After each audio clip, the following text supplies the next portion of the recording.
की शुरुआत में ऑस्ट्रेलिया में हमें ये प्राप्त हुई, हमारे मिशन को मिल चुकी हैं। साथियों, हजारों वर्षों के हमारे इतिहास में देश के कोने कोने में एक से बढ़कर एक मूर्तियां हमेशा बनती रही। उसमें श्रद्धा भी थी, सामर्थ्य भी था, कौशल्य भी था और विविधताओं से भरा हुआ था। और हमारी हर मूर्तियों के इतिहास में तत्कालीन समय का प्रभाव भी नजर आता है। ये भारत की मूर्तिकला का नायाब उदाहरण तो थी ही, इनसे हमारी आस्था भी जुड़ी हुई थी। लेकिन अतीत में बहुत सारी मूर्तियां चोरी होकर भारत से बाहर जाती रही, कभी इस देश में तो कभी उस देश में मूर्तियां बेची जाती रही। और उनके लिए तो सिर्फ कलाकृति थी, न उनको उसके इतिहास से लेना देना था, श्रद्धा से लेना देना था। इन मूर्तियों को वापस लाना भारत मां के प्रति हमारा दायित्व है। इन मूर्तियों में भारत की आत्मा का, आस्था का अंश है। इनका एक सांस्कृतिक ऐतिहासिक महत्व भी है। इस दायित्व को समझते हुए भारत ने अपने प्रयास बढ़ाए और इसका कारण यह भी हुआ कि चोरी करने की जो प्रवृत्ति थी उसमें भी एक भय पैदा हुआ। जिन देशों में ये मूर्तियां चोरी करके ले जाई गई थी, अब उन्हें भी लगने लगा कि भारत के साथ रिश्तों में सॉफ्ट पावर का जो डिप्लोमेटिक चैनल होता है उसमें इसका भी बहुत बड़ा महत्व हो सकता है, क्योंकि इसके साथ भारत की भावनाएं जुड़ी हुई है, भारत की श्रद्धा जुड़ी हुई है और एक प्रकार से पीपल टू पीपल रिलेशन में भी ये बहुत ताकत पैदा करता है। अभी आपने कुछ दिन पहले देखा होगा, काशी से चोरी हुई मां अन्नपूर्णा देवी की प्रतिमा भी वापस लाई गई थी। ये भारत के प्रति बदल रहे वैश्विक नजरिए का ही उदाहरण है। साल 2013 तक करीब करीब 13 प्रतिमाएं भारत आई थी, लेकिन पिछले 7 साल में 200 से ज्यादा बहुमूल्य प्रतिमाओं को भारत सफलता के साथ वापस ला चुका है। America, Britain, Holland, France, Canada, Germany, Singapore ऐसे कितने ही देशों ने भारत की इस भावना को समझा है और मूर्तियां वापस लाने में हमारी मदद की है। मैं पिछले साल सितंबर में जब अमेरिका गया था तो वहां मुझे काफी पुरानी पुरानी कई सारी प्रतिमाएं और सांस्कृतिक महत्व की अनेक चीजें प्राप्त हुई। देश की जब कोई बहुमूल्य धरोहर वापस मिलती है तो स्वाभाविक है इतिहास में श्रद्धा रखने वाले, आर्कियोलॉजी में श्रद्धा रखने वाले, आस्था और संस्कृति के साथ जुड़े हुए लोग और एक हिंदुस्तानी के नाते हम सबको संतोष मिलना बहुत स्वाभाविक है। साथियों, भारतीय संस्कृति और अपनी धरोहर की बात करते हुए मैं आज आपको मन की बात में 2 लोगों से मिलवाना चाहता हूं। इन दिनों फेसबुक, ट्विटर और इंस्टाग्राम पर तंजानिया की 2 भाई बहन किली पॉल और उनकी बहन नीमा, ये बहुत चर्चा में है और मुझे पक्का भरोसा है आपने भी उनके बारे में जरूर सुना होगा। उनके अंदर भारतीय संगीत को लेकर एक जुनून है, एक दीवानगी है और इसी वजह से वे काफी लोकप्रिय भी हैं। लिप सिंक के उनके तरीके से पता चलता है कि इसके लिए वे कितनी ज्यादा मेहनत करते हैं। हाल ही में गणतंत्र दिवस के अवसर पर हमारा राष्ट्रगान जन गण मन गाते हुए उनका वीडियो खूब वायरल हुआ था। कुछ दिन पहले उन्होंने लता दीदी का एक गाना गाकर उनको भी भावपूर्ण श्रद्धांजलि भी दी थी। मैं इस अद्भुत क्रिएटिविटी के लिए इन दोनों भाई बहन किली और नीमा उनकी बहुत सराहना करता हूं।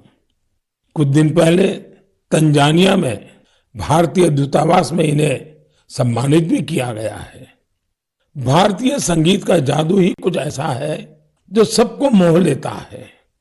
मुझे याद है कुछ वर्ष पहले दुनिया के 150 से ज्यादा देशों के गायकों संगीतकारों ने अपने अपने देश में अपने अपने वेशभूषा में पूज्य बापू का प्रिय, महात्मा गांधी का प्रिय भजन वैष्णव भजन गाने का सफल प्रयोग किया था। आज जब भारत अपनी आजादी के 75वां वर्ष का महत्वपूर्ण पर्व मना रहा है, तो देशभक्ति के गीतों को लेकर भी ऐसे प्रयोग किए जा सकते हैं, जहां विदेशी नागरिकों को, वहां के प्रसिद्ध गायकों को भारतीय देशभक्ति के गीत गाने के लिए आमंत्रित करें। इतना ही नहीं, अगर तंजानिया में किली और नीमा भारत के गीतों को इस प्रकार से लिप सिंक कर सकते हैं, तो क्या मेरे देश में, हमारे देश की कई भाषाओं में कई प्रकार के गीत हैं, क्या हम कोई गुजराती बच्चे तमिल गीत पर करें, कोई केरल के बच्चे असमिया गीत पर करें, कोई कन्नड़ बच्चे जम्मू कश्मीर के गीतों पर करें? एक ऐसा माहौल बना सकते हैं हम जिसमें एक भारत श्रेष्ठ भारत हम अनुभव कर सकेंगे। इतना ही नहीं, हम आजादी के अमृत महोत्सव को एक नए तरीके से जरूर मना सकते हैं। मैं देश के नौजवानों से आह्वान करता हूं, आइए भारतीय भाषाओं के जो पॉपुलर गीत हैं उनको आप अपने तरीके से वीडियो बनाइए, बहुत पॉपुलर हो जाएंगे आप, और देश की विविधताओं का नई पीढ़ी को परिचय होगा। मेरे प्यारे देशवासियों, अभी कुछ दिन पहले ही हमने मातृभाषा दिवस मनाया। जो विद्वान लोग हैं वो मातृभाषा शब्द कहां से आया, इसकी उत्पत्ति कैसे हुई, इसे लेकर बहुत एकेडमिक इनपुट दे सकते हैं। मैं तो मातृभाषा के लिए यही कहूंगा कि जैसे हमारे जीवन को हमारी मां गढ़ती है, वैसे ही मातृभाषा भी हमारे जीवन को गढ़ती है। मां और मातृभाषा दोनों मिलकर जीवन की फाउंडेशन को मजबूत बनाते हैं, चिरंजीव बनाते हैं। जैसे हम अपनी मां को नहीं छोड़ सकते, वैसे ही अपनी मातृभाषा को भी नहीं छोड़ सकते। मुझे बरसों पहले की एक बात याद है। जब मुझे अमेरिका जाना हुआ तो अलग अलग परिवारों में जाने का मौका मिलता था कि एक बार मेरा एक तेलुगु परिवार में जाना हुआ और मुझे एक बहुत खुशी का दृश्य वहां देखने को मिला। उन्होंने मुझे बताया कि हम लोगों ने परिवार में नियम बनाया है कि कितना ही काम क्यों न हो, लेकिन अगर हम शहर के बाहर नहीं है तो परिवार के सभी सदस्य डिनर टेबल पे बैठ के साथ में लेंगे। और दूसरा, डिनर के टेबल पे कंपलसरी हर कोई तेलुगु भाषा में ही बोलेगा। जो बच्चे वहां पैदा हुए थे उनके लिए भी ये नियम था। अपनी मातृभाषा के प्रति ये प्रेम देखकर इस परिवार से मैं बहुत प्रभावित हुआ था। साथियों, आजादी के 75 साल बाद भी कुछ लोग ऐसे मानसिक द्वंद में जी रहे हैं जिसके कारण उन्हें अपनी भाषा, अपने पहनावे, अपने खान पान को लेकर एक संकोच होता है, जबकि विश्व में कहीं और ऐसा नहीं है। हमारी मातृभाषा है, हमें उसे गर्व के साथ बोलना चाहिए। और हमारा भारत तो भाषाओं के मामले में इतना समृद्ध है कि उसकी तुलना ही नहीं हो सकती। हमारी भाषाओं की सबसे बड़ी खूबसूरती ये है कि कश्मीर से कन्याकुमारी तक कच्छ से कोहिमा तक सैकड़ों भाषाएं, हजारों बोलियां एक दूसरे से अलग, लेकिन एक दूसरे में रची बसी हुई है। भाषा अनेक, भाव एक। सदियों से हमारी भाषाएं एक दूसरे से सीखते हुए खुद को परिष्कृत करते रही है, एक दूसरे का विकास कर रही है। भारत में विश्व की सबसे पुरानी भाषा तमिल है और इस बात का हर भारतीय को गर्व होना चाहिए कि दुनिया की इतनी बड़ी विरासत हमारे पास है। उसी प्रकार से जितने पुराने धर्मशास्त्र हैं, उसकी अभिव्यक्ति भी हमारी संस्कृत भाषा में है। भारत के लोग करीब 121, यानी हमें गर्व होगा, 121 प्रकार की मातृभाषाओं से जुड़े हुए हैं और इनमें 14 भाषाएं तो ऐसी हैं जो 1 करोड़ से भी ज्यादा लोग रोजमर्रा की जिंदगी में बोलते हैं। यानी जितनी कई यूरोपियन देशों की कुल जनसंख्या नहीं है, उससे ज्यादा लोग हमारे यहां अलग अलग 14 भाषाओं से जुड़े हुए हैं। साल 2019 में हिंदी दुनिया की सबसे ज्यादा बोली जाने वाली भाषाओं में तीसरे क्रमांक पर थी। इस बात का भी हर भारतीय को गर्व होना चाहिए।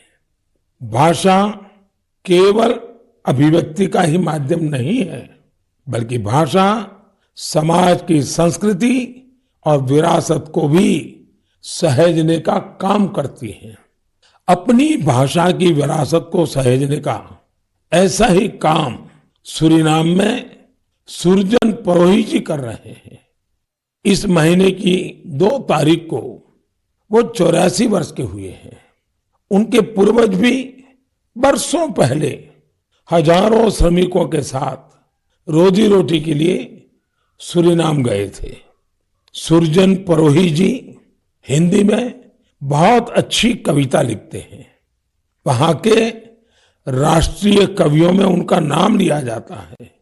यानी आज भी उनके दिल में हिंदुस्तान धड़कता है। उनके कार्यों में हिंदुस्तानी मिट्टी की महक है।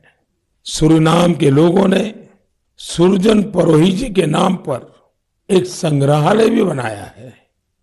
मेरे लिए ये बहुत सुखद है कि साल 2015 में मुझे उन्हें सम्मानित करने का अवसर मिला था।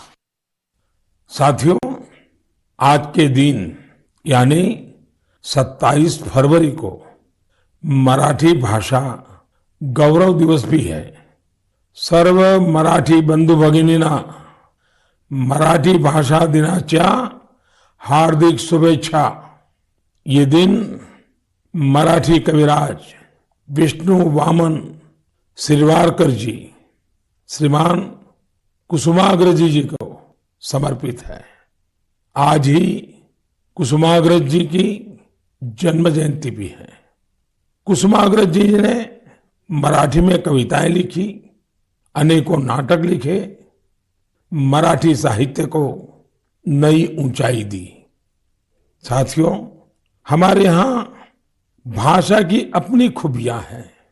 मातृभाषा का अपना विज्ञान है। इस विज्ञान को समझते हुए ही राष्ट्रीय शिक्षा नीति में स्थानीय भाषा में पढ़ाई पर जोर दिया गया है। हमारे प्रोफेशनल कोर्सेज भी स्थानीय भाषा में पढ़ाए जाए, इसका प्रयास हो रहा है। आजादी के अमृतकाल में इस प्रयासों को हम सब ने मिलकर के बहुत गति देनी चाहिए। ये स्वाभिमान का काम है।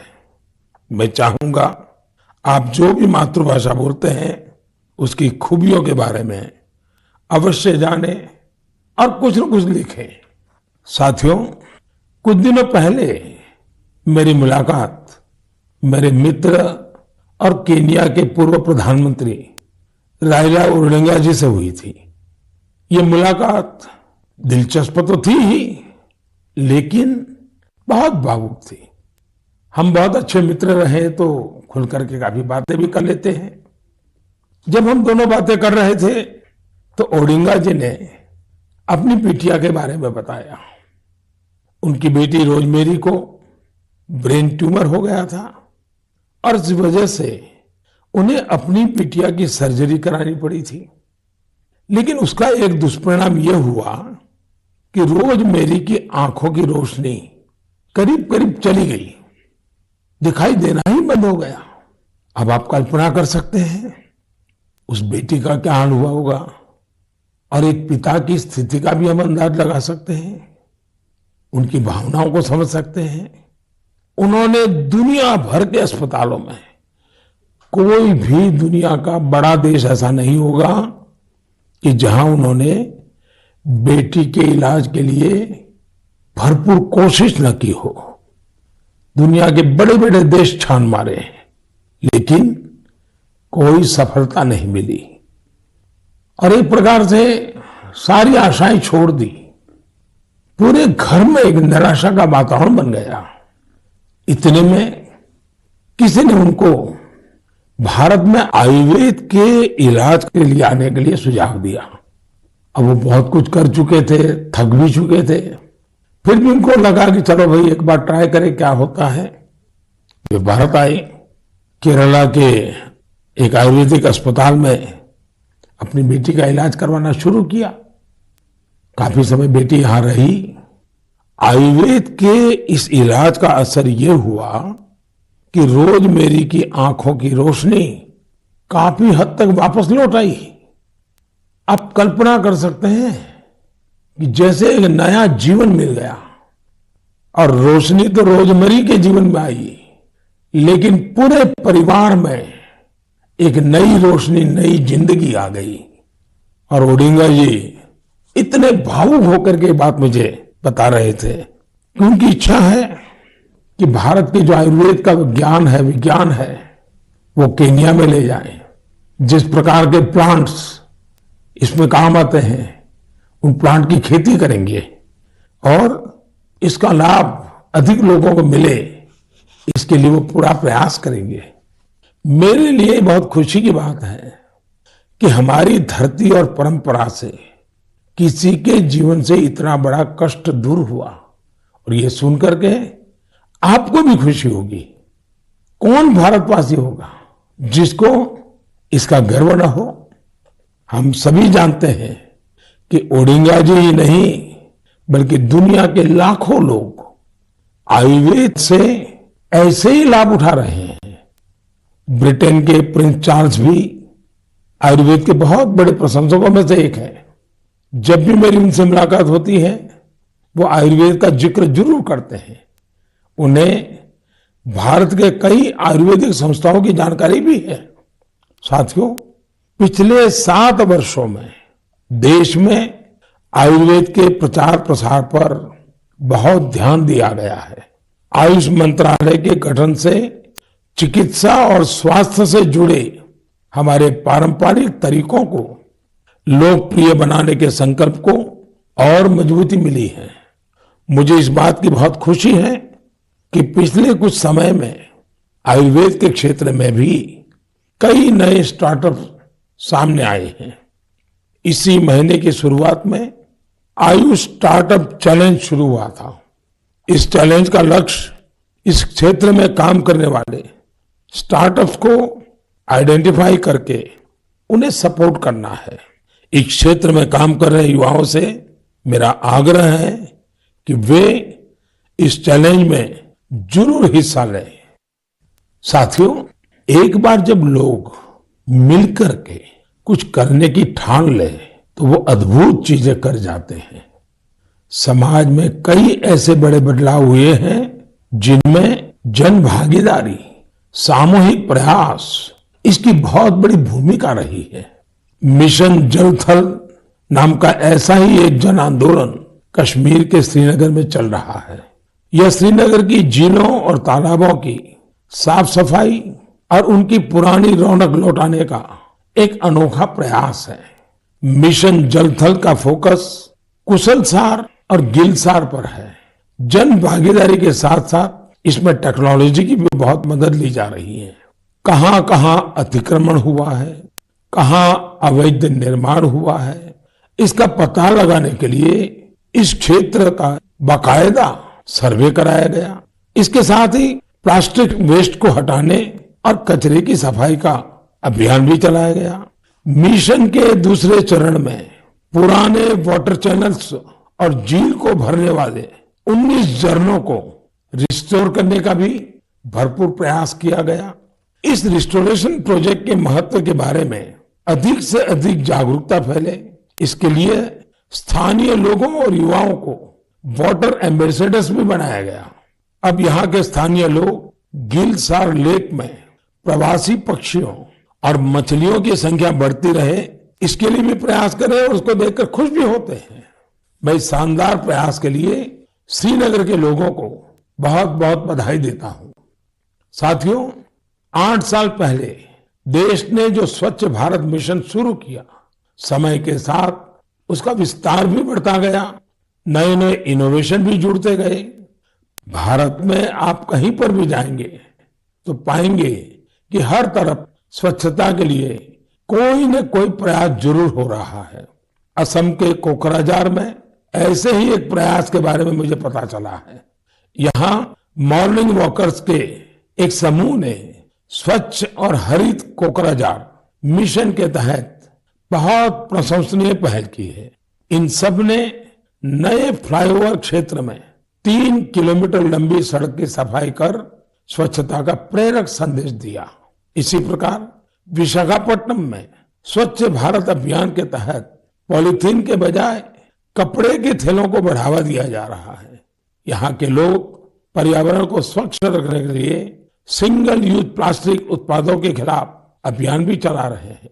इसके साथ ही साथ ये लोग घर पर ही कचरे को अलग करने के लिए जागरूकता भी फैला रहे हैं। मुंबई के सोमिया कॉलेज के स्टूडेंट्स ने स्वच्छता के अपने अभियान में सुंदरता को भी शामिल कर लिया है।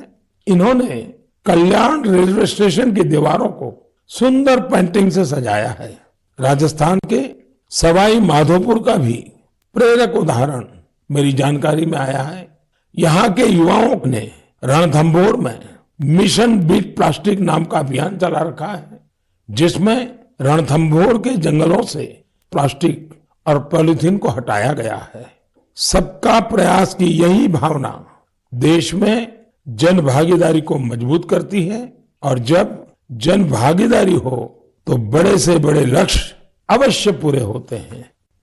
मेरे प्यारे देशवासियों, आज से कुछ दिन बाद ही 8 मार्च को पूरी दुनिया में इंटरनेशनल वुमेन्स डे, अंतर्राष्ट्रीय महिला दिवस मनाया जाएगा।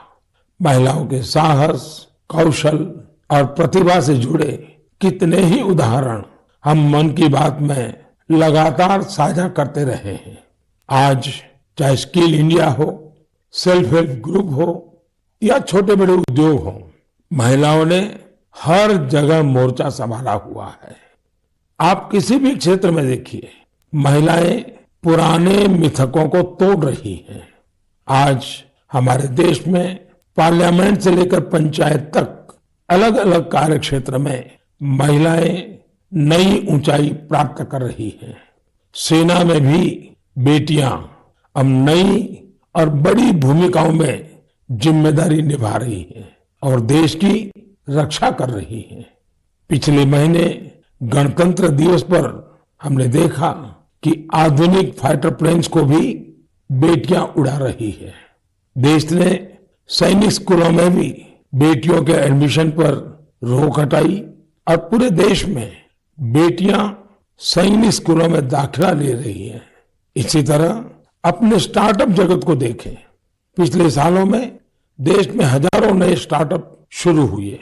इनमें से करीब आधे स्टार्टअप्स में महिलाएं निदेशक की भूमिका में है।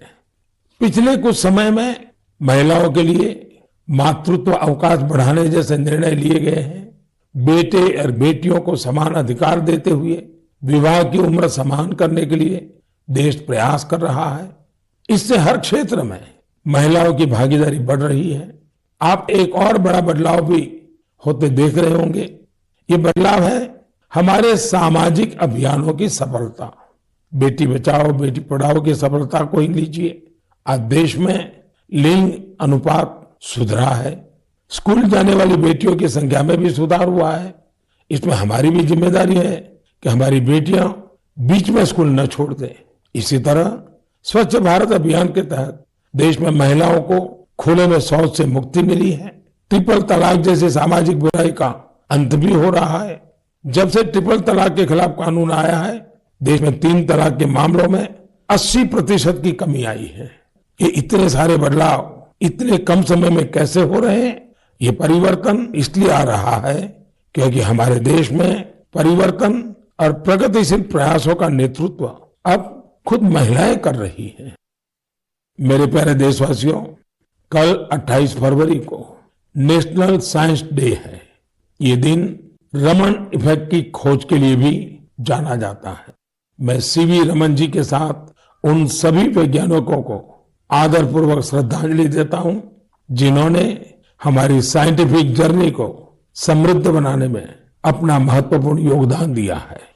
साथियों, हमारे जीवन में सुगमता और सरलता में टेक्नोलॉजी ने काफी जगह बना ली है।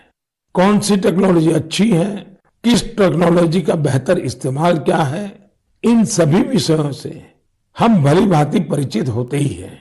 लेकिन ये भी सही है कि अपने परिवार के बच्चों को उस टेक्नोलॉजी का आधार क्या है, उसके पीछे की साइंस क्या है, इस तरफ हमारा ध्यान जाता ही नहीं है। इस साइंस डे पर मेरा सभी परिवारों से आग्रह है कि वो अपने बच्चों में साइंटिफिक टेम्परामेंट विकसित करने के लिए जरूर छोटे छोटे प्रयासों से शुरू कर सकते हैं।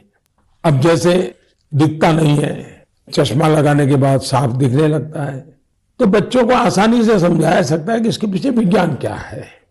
सिर्फ चश्मे देखें, आनंद करें, इतना नहीं।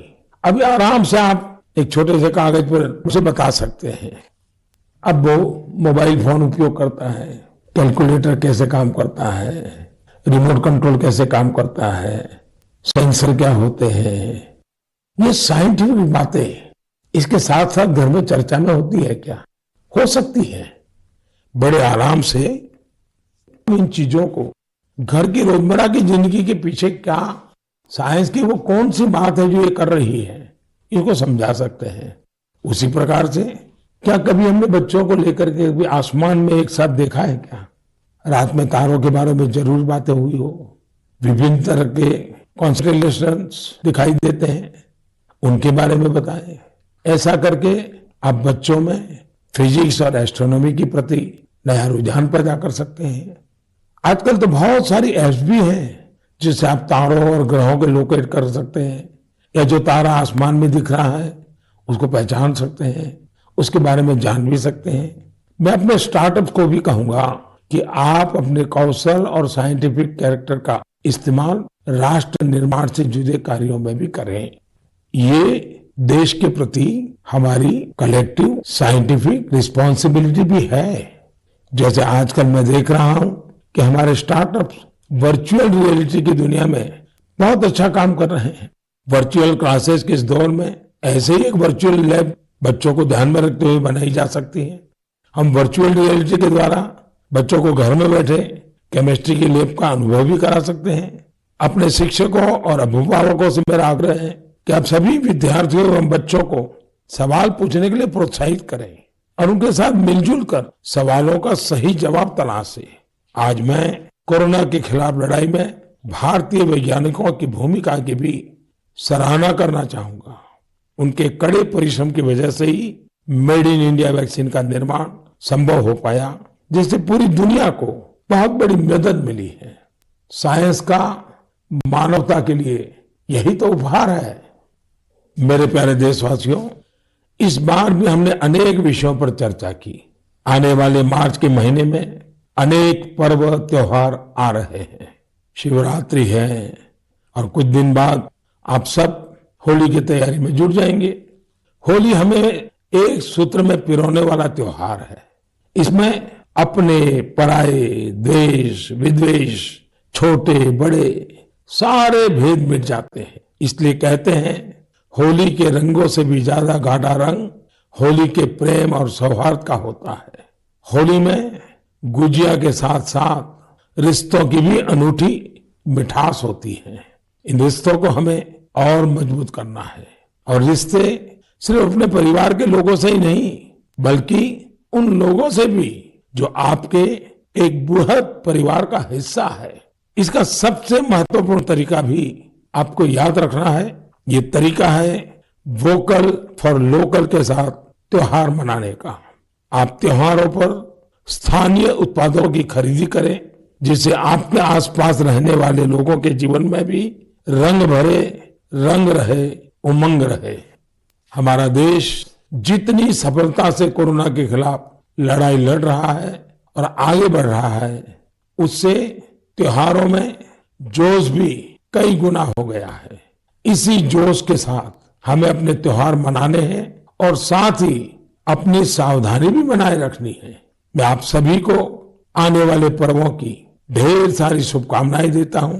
मुझे हमेशा आपकी बातों का, आपके पत्रों का, आपके संदेशों का इंतजार रहेगा। बहुत बहुत धन्यवाद।